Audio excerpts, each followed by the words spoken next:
Because today I don't just want to speak to your ears, I want to speak to the part of you that has gone silent, the part that once dreamed without boundaries, but got buried under doubt, fear, rejection, and noise.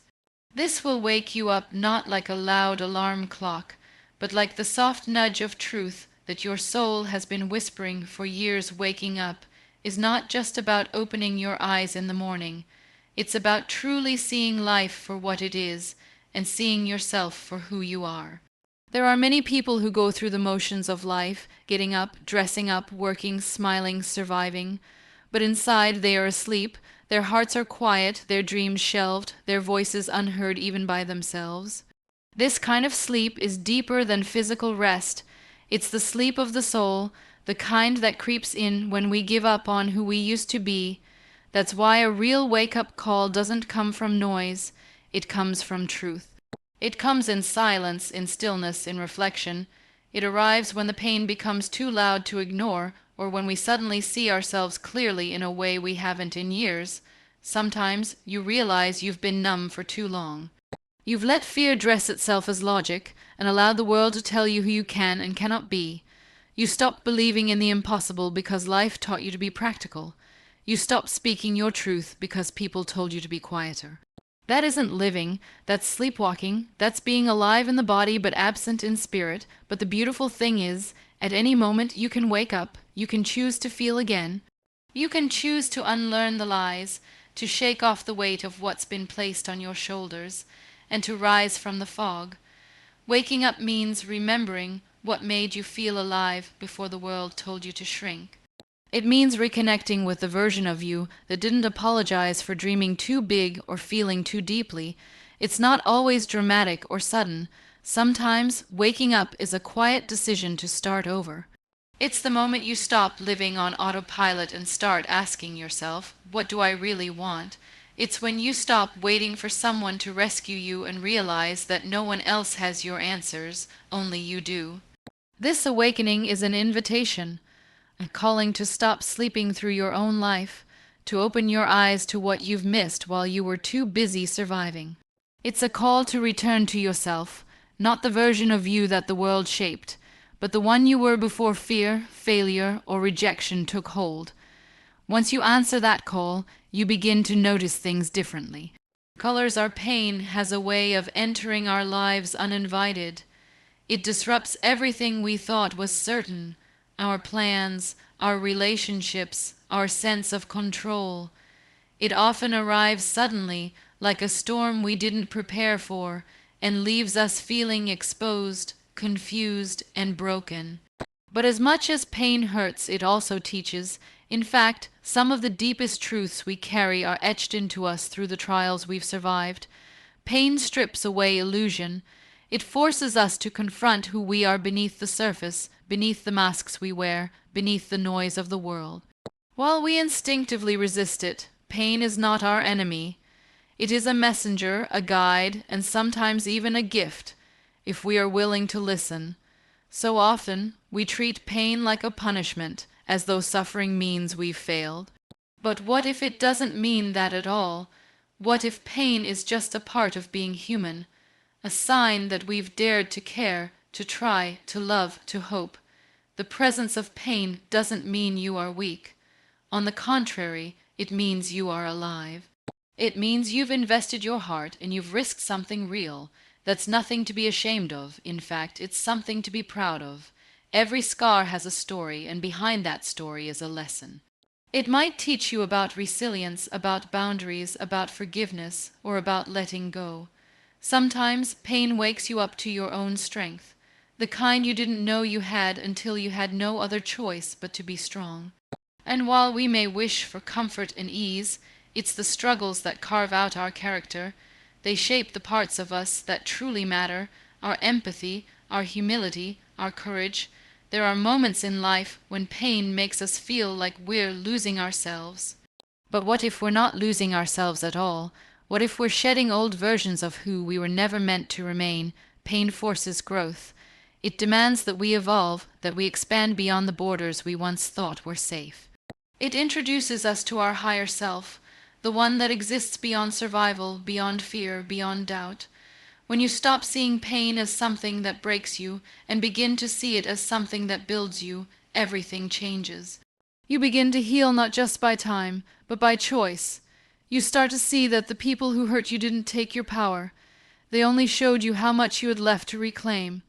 The disappointment, the failure, the heartbreak, they weren't the end.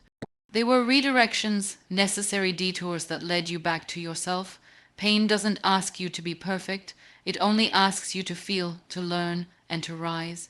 And if you can carry your pain with grace, if you can walk through it without letting it harden your heart, you will come out on the other side wiser, deeper, and more alive than you ever were before. Pain doesn't destroy you. It introduces you to the most powerful parts of yourself, brighter, conversations feel deeper, you begin to feel more present, and suddenly you stop existing and begin living. Waking up, in the truest sense, is an act of courage. It requires you to feel the things you've buried, to confront the parts of you that you've neglected, but it also offers you the freedom to be fully, honestly, unapologetically alive. And no matter how long you've been asleep, the moment you choose to wake up, that is the beginning of everything in a world constantly chasing perfection. It becomes easy to forget the value of authenticity. From the moment we wake up, we are bombarded with filtered images, curated stories, and silent pressures to present a flawless version of ourselves. We are taught, often without words, that success looks like smooth edges, constant smiles, and a life that appears effortless. But the truth is, real life is rarely neat. It's messy, emotional, unpredictable, and profoundly beautiful in its imperfection. There is power in choosing to show up as you are, not as who you think the world wants you to be. Being authentic means allowing yourself to be fully seen, even when that version of you is vulnerable or uncertain. It means speaking your truth when it's easier to stay silent, asking for help when you're expected to be strong, and admitting you're tired when the world expects you to keep going. Authenticity is not weakness. It is strength in its purest form, because it takes courage to be real in a world that rewards performance over honesty. Perfection is a moving target. No matter how close you think you are, it shifts. It demands constant striving, comparison, and self-judgment. But when you choose authenticity, you stop chasing and start living. You give yourself permission to be human. You begin to connect with others not through your highlight reel, but through your honesty, your flaws, your shared struggles. That's where true connection lies, in the unpolished spaces where people say, "Me too," instead of "look at me." We often wear masks because we fear judgment, rejection, or failure, but those masks become heavy over time. They distance us not only from others but from ourselves. Pretending to have it all together all the time creates pressure, isolation, and even emptiness. On the other hand, embracing your truth, however imperfect it may be, leads to freedom. It allows you to breathe, to rest, to live with intention rather than fear. Authenticity doesn't mean oversharing or exposing every detail of your life. It means aligning your actions with your values. It means being honest with yourself first. It's choosing to live from the inside out, not the outside in, and it invites others to do the same. When you choose to be real, you create space for others to be real with you. You become a mirror that reflects possibility, not perfection. The world doesn't need more perfect people. It needs more real ones, people who are not afraid to say, "I'm still learning," or "I'm struggling, but I'm trying." People who find beauty in growth rather than in flawless presentation. So let go of the need to impress. Let go of the idea that you have to be everything to everyone. You are not here to perform. You are here to live, to grow, to feel, to connect. And that begins the moment you choose to show up not as a role, but as yourself.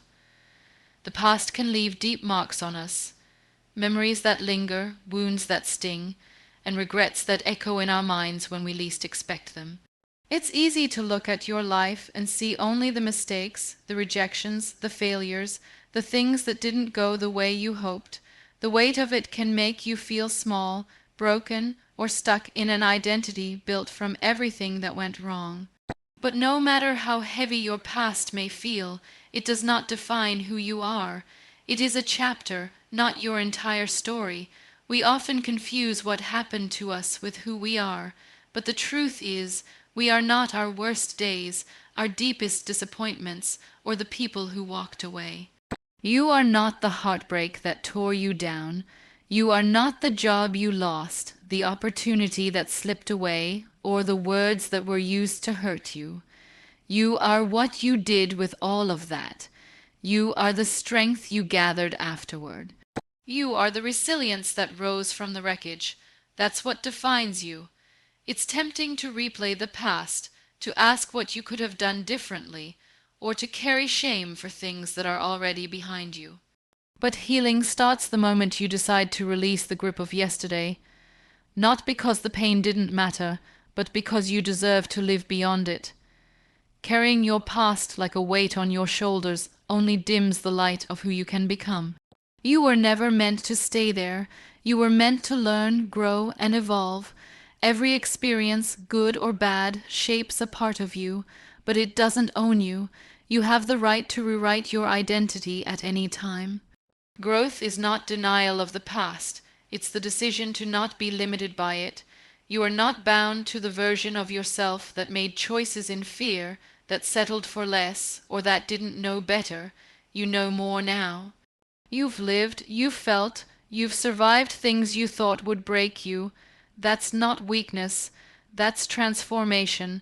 Sometimes we hold on to pain because we think it gives our suffering meaning. But meaning isn't found in holding on. It's found in what you do next. You can use your past as a platform for empathy, for purpose, for change. You can turn it into wisdom, into art, into something that builds rather than destroys. It's not about pretending it never happened. It's about rising because it did. So give yourself permission to move forward, not by forgetting your past, but by no longer letting it control the narrative. Let it be a reference point, not your identity. Who you are today is far more powerful than anything you've been through, and who you're becoming, that's still unfolding.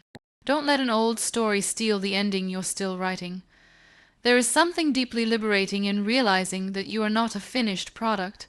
No matter what age you are, how much you've accomplished, or how many mistakes you've made, you are still becoming. Life is not a race to a perfect version of yourself. It's a process. It's messy, unpredictable, and constantly unfolding. The idea that you should already have it all figured out, that you should already be healed, successful, or whole, is an illusion that only leads to unnecessary pressure and disappointment. The truth is, growth is a lifelong journey, and you are allowed to be a work in progress. We often look at ourselves with a critical eye, measuring who we are against impossible standards. But what if you gave yourself the same grace you offer others? What if you stopped demanding perfection and started honoring progress? Becoming who you are meant to be doesn't happen overnight. It takes time. It takes falling down and getting back up. It takes confusion, failure, and detours, and all of that is part of the beauty. You don't have to apologize for not being where you thought you'd be by now.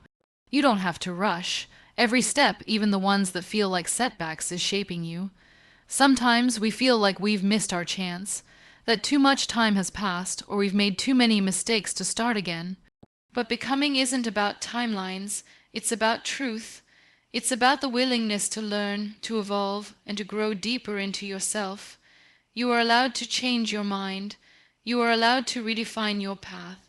And you are allowed to outgrow versions of yourself that once felt like home. That is not failure, that is progress. Being unfinished doesn't mean you're lacking. It means you're still open. It means there is still more ahead of you, more experiences, more lessons, more opportunities to rise. It means there is still space for dreams you haven't even imagined yet. You are not stuck. You are in motion, even if that motion feels slow.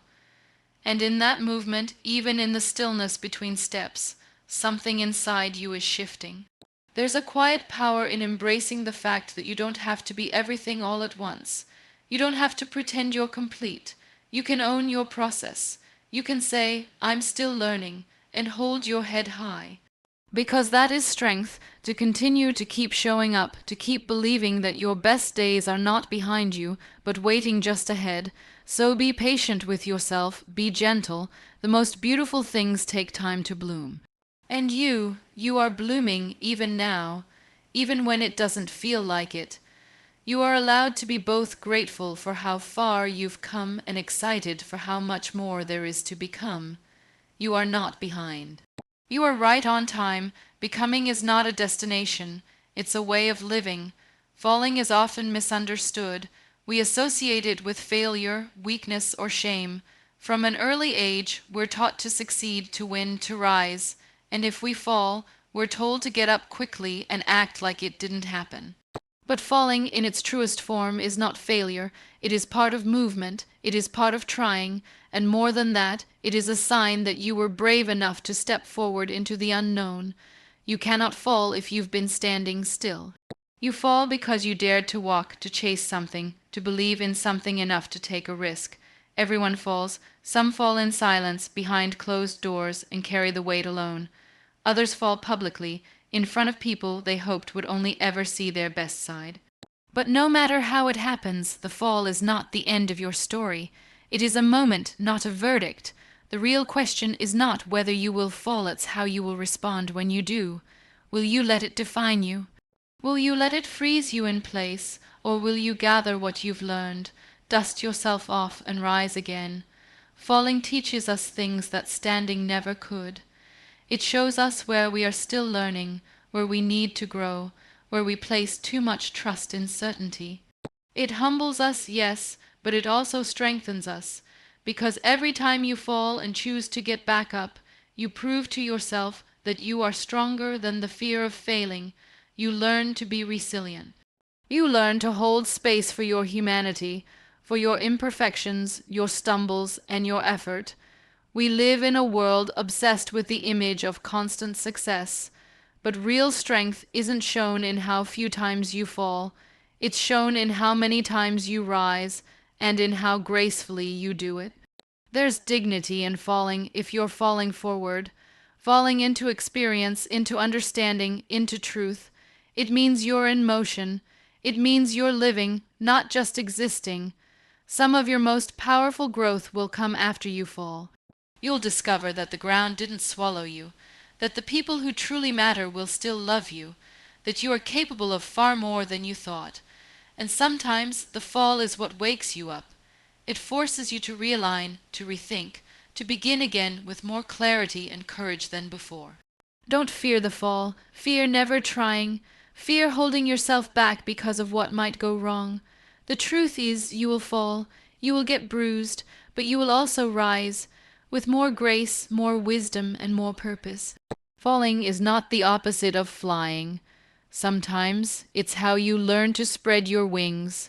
So allow yourself the freedom to fall and the strength to rise. Because in the end, it's not the fall that defines you, it's the rise that follows. There is a quiet yet powerful truth that many people spend a lifetime trying to believe. You are enough, exactly as you are.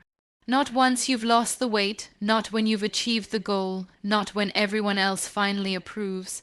Right now, in this very moment, with all your flaws, fears, and unfinished parts, you are enough. It's a truth we rarely hear because the world profits from our insecurities. We're constantly told we need to be more, do more, or look a certain way to be worthy of love, respect, or even happiness. But all of that noise is just that. Noise. It doesn't speak to your real value. You are not a product to be perfected. You are a human being, fluid, evolving, emotional, and deeply worthy just by existing. Your worth isn't measured by how productive you are, how flawless your appearance is, or how many people approve of you. Worth is something you are born with, not something you have to earn. And yet, we spend so much of our lives trying to prove we're good enough, smart enough, attractive enough. We wait for others to validate us before we dare to believe in ourselves.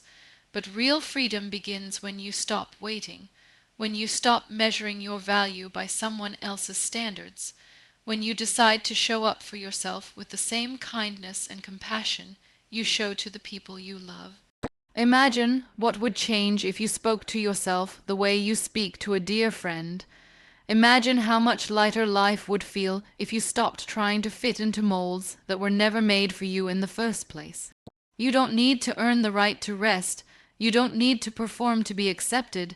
You don't need to fix everything about yourself before you're allowed to be proud of how far you've come. Being enough doesn't mean you don't have room to grow. It means you recognize that growth and worth can exist at the same time. You can be a work in progress and still be complete in your humanity, and it's not arrogance to believe in your own worth. It's not selfish to say, I deserve love, peace, and joy.